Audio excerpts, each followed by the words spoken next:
During much of the 15th and 16th centuries, this was home to French kings and queens.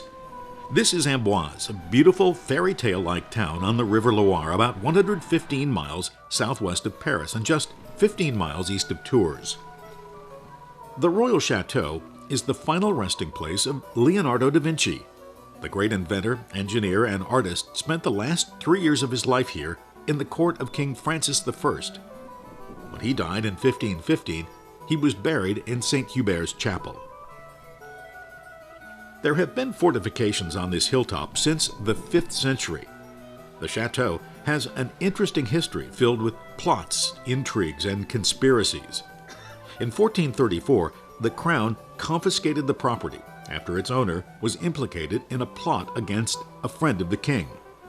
In 1492, the same year Columbus was discovering America, King Charles VIII began an extensive building campaign.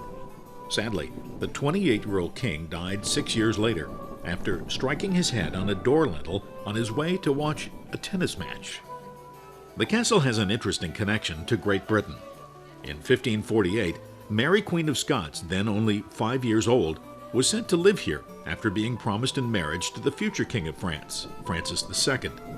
The couple married in 1558. But Francis died 2 years later and Mary returned to Scotland. Several years later, she was forced to abdicate the Scottish throne, and in 1586 she was implicated in a plot to kill her cousin, Queen Elizabeth I, as part of an attempt to return England to the Roman Catholic Church. She was executed in 1587. The castle overlooks the oldest sections of town, now filled with shops, restaurants, and small hotels. The town is quite walkable and is very popular with cyclists. Amboise is also a great base from which to tour the many chateaux in the Loire Valley.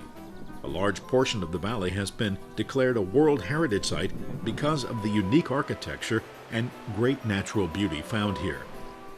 Amboise went into decline in the late 1500s when the area was racked with sectarian violence between Protestants and Catholics. At one point, a number of Huguenot Protestants were hung from the walls of the chateau. After the royals left, the buildings began to fall into disrepair. For a time, the chateau was used as a prison, and by the time of the French Revolution, many of the interior buildings had to be demolished. What survives today is beautiful, and a reminder of the days when kings and queens and Leonardo da Vinci lived and walked on this hilltop above Amboise.